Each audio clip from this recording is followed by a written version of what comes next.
Assalamualaikum warahmatullahi wabarakatuh. Selamat siang anak-anak kelas 7 yang saya sayangi dan saya banggakan. Apa kabar kalian semua? Semoga kalian semua selalu sehat, semangat, dan bahagia. Tidak lupa Bapak ucapkan selamat pada kalian semua karena telah diterima di SMP Negeri 7 Kebumen ini. Hal ini patut disyukuri dan patut merasa bangga juga.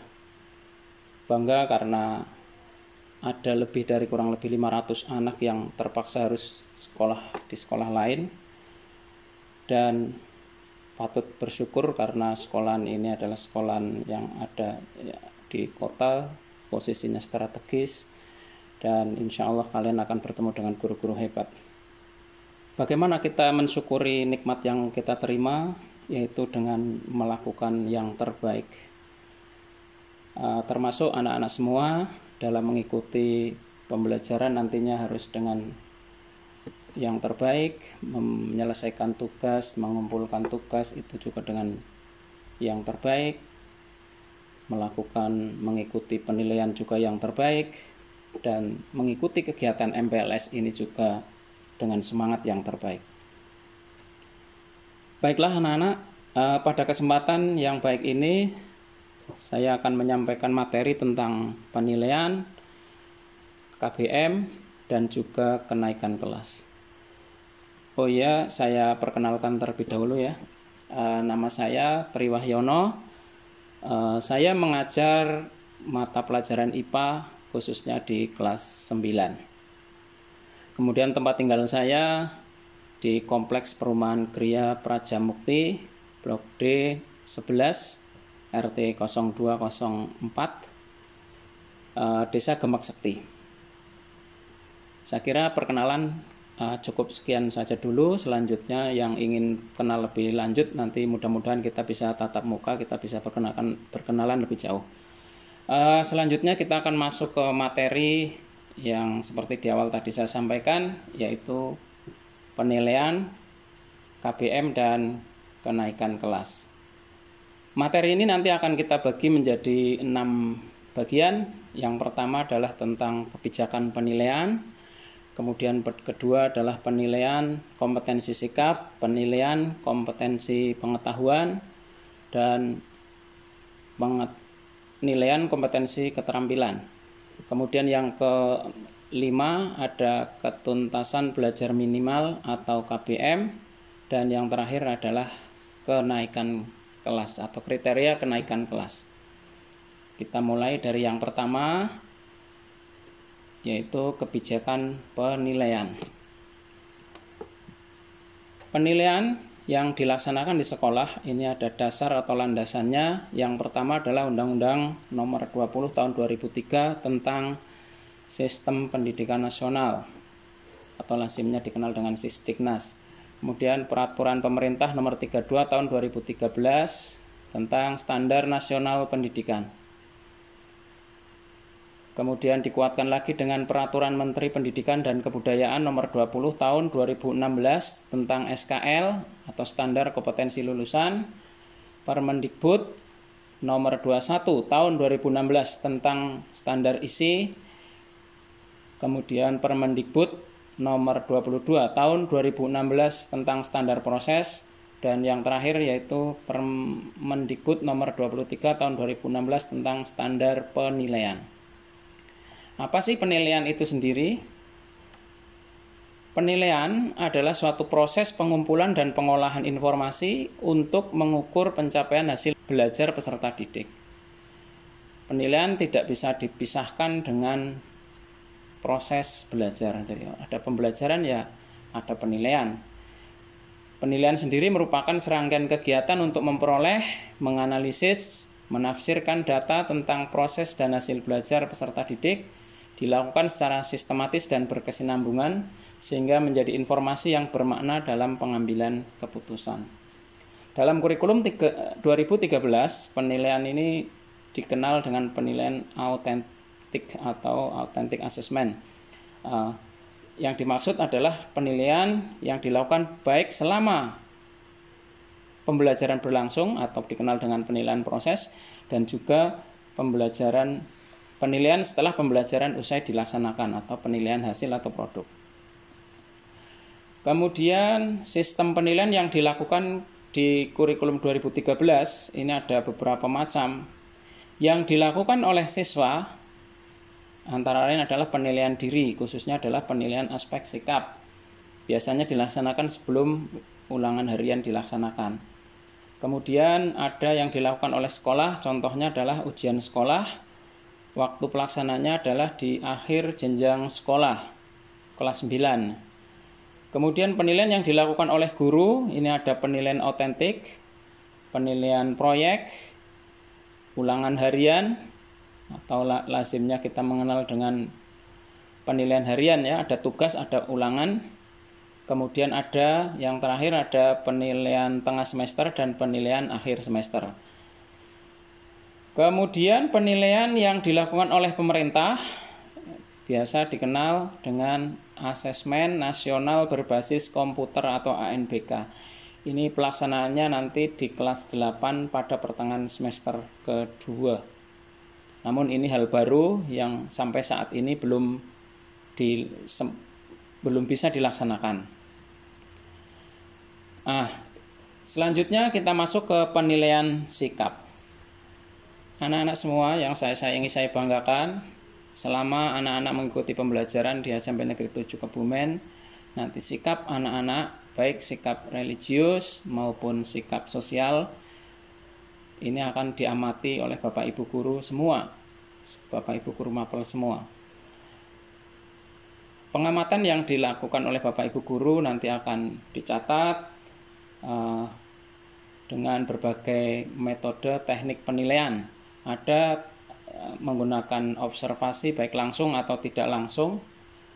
Tidak langsung itu contohnya adalah laporan bisa dari sesama teman kalian, bisa juga dari laporan masyarakat, bisa juga laporan dari Bapak Ibu Guru yang lain. Kemudian bisa juga menggunakan teknik penilaian diri, penilaian antar teman, dan yang terakhir adalah menggunakan jurnal. Sikap yang akan diamati dan dinilai oleh Bapak Ibu Guru, khususnya sikap sosial, antara lain adalah ada jujur, disiplin, tanggung jawab, toleransi, gotong royong, santun, percaya diri, dan juga peduli sesuai dengan kompetensi inti. Nah, ini adalah contoh jurnal anak-anak. Jurnal perkembangan sikap spiritual. Jadi Bapak Ibu Guru sekali lagi nanti akan mencatat perilaku anak-anak, sikap anak-anak semua untuk dijadikan dasar penilaian terhadap butir sikap baik spiritual maupun sosial. Ini contoh saja, misalnya pada tanggal 5 Agustus 2021 anak bernama Ihsan Tanjung misalnya tercatat menjadi anggota panitia perayaan keagamaan. Ini berarti butir sikapnya adalah sikap ketakwaan. Karena di sini menjadi anggota panitia perayaan keagamaan berarti ini adalah sikap yang positif. Maka tindak lanjutnya adalah lanjutkan. Kemudian kalau yang contoh negatif, ini yang kedua, pada tanggal 13 Agustus tahun 2021 misalnya, anak bernama Edi Bakhtiar mengganggu teman yang sedang berdoa. Nah, ini berarti sikap negatif. Ini nanti anak ini akan dibina. Nah, dan seterusnya, ya, contoh saja. Jurnal perkembangan sikap spiritual. Kemudian ini contoh jurnal perkembangan sikap sosial. Sikap sosial misalnya siswa bernama Ilham Mubarak menyerahkan uang yang ditemukan di halaman sekolah kepada satpam. Nah, ini berarti sikapnya adalah jujur. Sikap jujur ini berarti positif. Pembinaan, tindak lanjutnya adalah lanjutkan. Kemudian yang sikap negatif contohnya ini, Akmal Rosidi pada tanggal 13 Agustus 2021 terlambat mengikuti pembelajaran. Nah, berarti tidak disiplin ini. Nah, ini perlu dibina dan seterusnya. Ini adalah contoh saja. Selanjutnya perlu Bapak sampaikan juga sikap atau perilaku anak-anak yang akan menjadi objek pengamatan Bapak Ibu selama anak-anak semua mengikuti pembelajaran di SMP Negeri 7 Kebumen. Yang pertama, mengikuti pembelajaran sesuai dengan jadwal. Jadi ketika nanti jam 7:30 pembelajaran dimulai, anak-anak harus sudah siap di depan menggunakan Android ataupun menggunakan laptop. Kalau yang di rumah ada laptop, itu harus sudah siap. Termasuk menggunakan pakaian seragam sekolah pada hari itu. Ini akan diamati karena suatu saat nanti Bapak Ibu guru akan meminta anak-anak melaporkan posisi anak-anak dengan cara mengirimkan foto. Barangkali pada kegiatan MPLS pagi ini tadi juga anak-anak sudah mengirimkan absensi dalam bentuk laporan anak-anak berpakaian seragam pada saat di rumah. Kemudian yang ketiga adalah selalu hadir dalam pembelajaran. Selalu hadir. Tidak boleh tidak hadir ya selama tidak ada halangan yang berarti. Kalau sakit ya boleh saja sakit. Tapi selama sehat ini harus mengikuti pembelajaran. Dan mengisi daftar hadir tentunya. Karena setiap mata pelajaran mesti akan diabsen oleh Bapak Ibu guru masing-masing. Kemudian yang keempat, sikap yang keempat adalah keaktifan anak-anak dalam mengikuti pembelajaran. Baik dalam bentuk bertanya, mengemukakan pendapat, ataupun menjawab pertanyaan. Oleh karena itu, saran dari saya, pada saat pembelajaran anak-anak silahkan aktif untuk mengemukakan pendapat, bisa dengan bertanya ataupun memberikan masukan ataupun menjawab pertanyaan. Yang aktif sebanyak-banyaknya. Selanjutnya, sikap berikutnya yang akan menjadi objek pengamatan Bapak Ibu guru yaitu ketika anak-anak menyelesaikan dan mengumpulkan tugas tepat waktu. Usahakan ketika Bapak Ibu guru memberikan tugas kepada anak-anak, anak-anak segera menyelesaikan sesuai dengan waktu yang sudah disepakati. Semakin tepat waktu berarti nilai sikap anak-anak akan semakin baik. Kemudian yang berikutnya, kerjasama dengan teman. Ini juga akan diamati oleh Bapak Ibu guru, terutama untuk tugas-tugas kelompok. Kemudian kerapihan. Kerapihan ini baik kerapihan diri, kerapihan dalam menyelesaikan tugas, ini semua akan diamati oleh Bapak Ibu guru. Yang terakhir yaitu sopan santun dalam menyampaikan pendapat.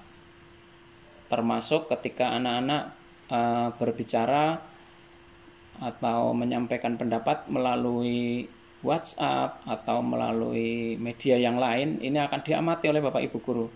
Biasakan menyampaikan salam ketika berkomunikasi dengan Bapak Ibu guru dan menggunakan bahasa atau kalimat yang santun. Itu yang perlu anak-anak semua cermati. Selanjutnya kita ke penilaian kompetensi pengetahuan.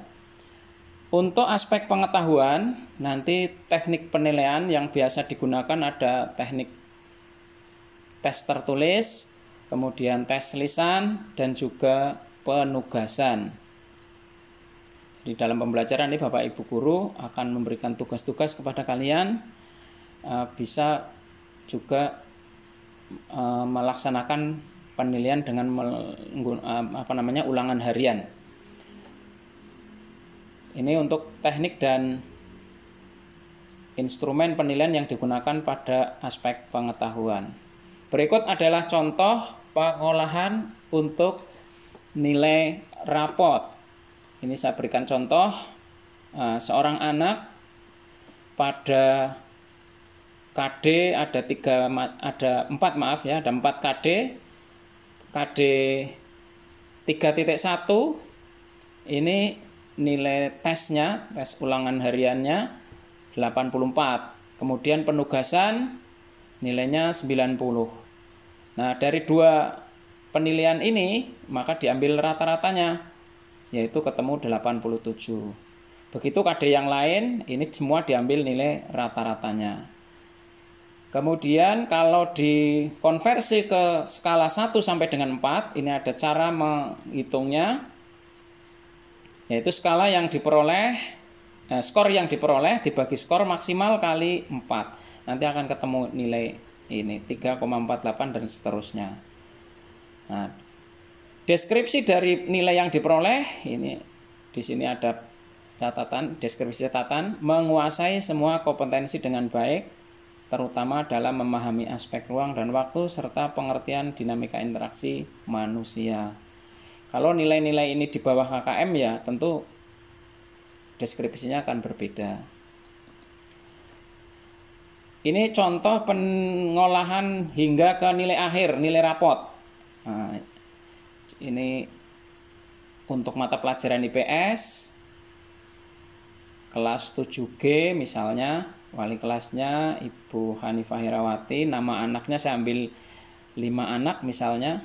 Ini untuk anak yang namanya Abdi Negara, ini KD 1 nilainya 87, KD 3.2 80, dan seterusnya.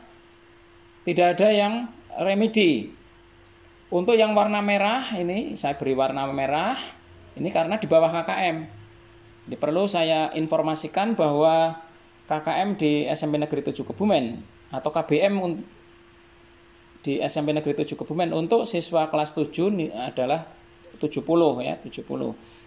Jadi kalau nilainya kurang dari 70 maka berarti harus remedi. Ini ada Ahmad Zamroni, ini harus remedi pada KD 33. Kemudian ada Dedi Kuswara pada KD 3.1. Kemudian Dimas Kurniawan pada KD 3.2. Nanti setelah diremedi akan diperoleh hasil. Setinggi-tingginya untuk remedi ini adalah maksimal sama dengan KBM. Jadi misalnya anak-anak remedi setelah diremedi nilainya 100 ya di sini maksimal ya KBM. Oleh karena itu anak-anak upayakan ketika menyelesaikan tugas, menyelesaikan ulangan, jangan sampai remedi supaya nilainya bisa maksimal.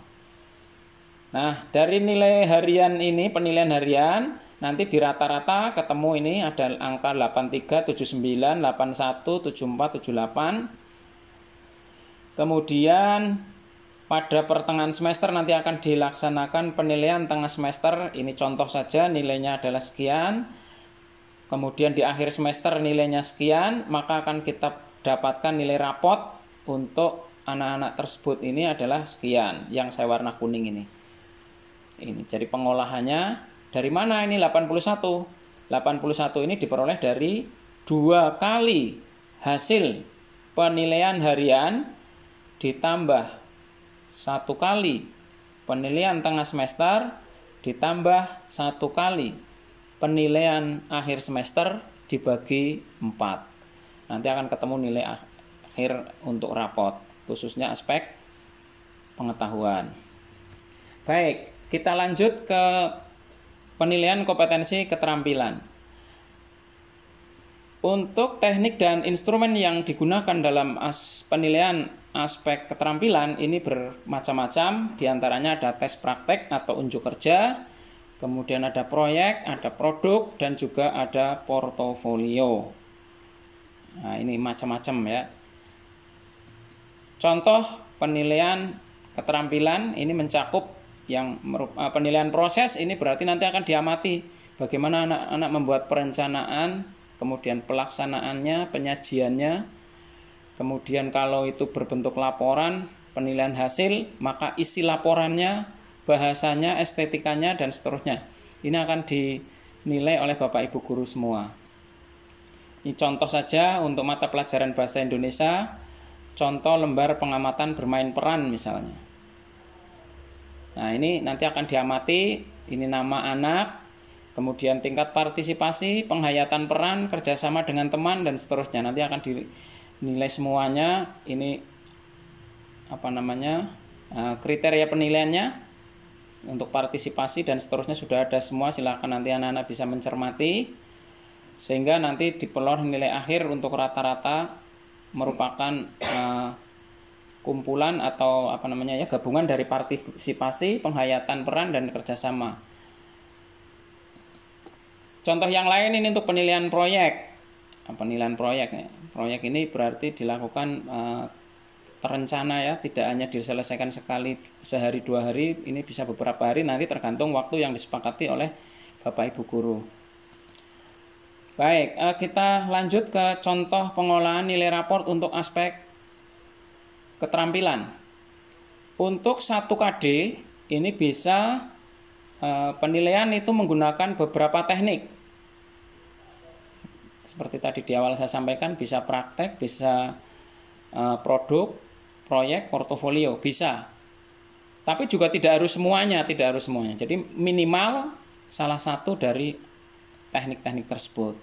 Sebagai contoh ini seorang siswa pada KD 4.1 tes praktiknya 84, portofolionya 90. Dan seterusnya ya, dan seterusnya. Sehingga skor akhirnya ini adalah merupakan rata-rata. 87, 80, 65. Dari keempat KD nanti kita rata-rata. Maaf, dari ketiga KD ini kita rata-rata dan diperoleh nilai 77. Untuk konversi ke skala 1 sampai 4, maka caranya adalah skor yang diperoleh misalnya 87 dibagi skor maksimal berarti 100 kali 4, maka nanti akan diperoleh nilai 3,48 dan seterusnya. Baik, kita lanjut, yaitu ketuntasan belajar minimal atau lazimnya kita kenal dengan KBM. Dulu istilah ini dikenal dengan KKM, kriteria ketuntasan minimal. Apa sih ketuntasan belajar minimal atau KBM itu? Yaitu kriteria ketuntasan belajar yang ditentukan oleh sekolah dengan mempertimbangkan karakteristik peserta didik, karakteristik mata pelajaran, dan juga kondisi sekolah. Berdasarkan rapat Dewan Guru SMP Negeri 7 Kebumen menetapkan KBM atau kriteria ketuntasan belajar minimal untuk semua mata pelajaran bagi kelas 7 adalah 70. Ini yang harus anak-anak cermati, penting ini ya, anak-anak ketahui semua. Jadi kalau nanti anak-anak pada penilaian harian itu nilainya kurang dari 70, maka anak-anak harus remedi. Bagaimana kalau yang nilainya di atas 70? Kalau yang nilainya tidak 7 atau di atas 70 ya ini berarti bisa melanjutkan ke KD berikutnya. Nah, ini ketentuan belajarnya. Jadi pada anak-anak yang pada KD pada KI 3 dan 4 ini belum tuntas karena kurang dari KBM, maka dia harus mengikuti remedial. Ya, harus mengikuti remedial. Kemudian kalau yang lebih dari atau sama dengan KBM, maka dia bisa melanjutkan ke materi berikutnya.